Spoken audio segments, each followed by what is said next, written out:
Episoana by Big Bazaar vous présente Storytelling.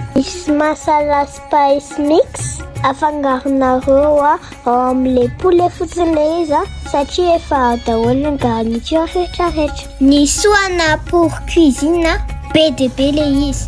Zany no anisan'ny secret an-zareo indien rehefa manao sakafo. Aro amin'izay de storytelling nanay.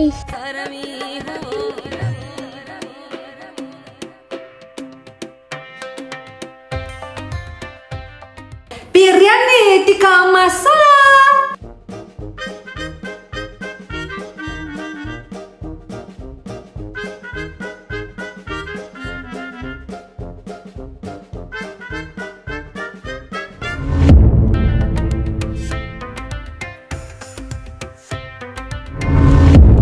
Isorana manokana ny Bollywood, Elegancy, Spicy na Pekanto anay.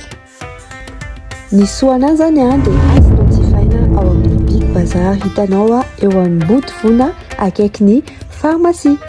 Et comme on n'était jamais en Inde, on préfère voyager dans les plats.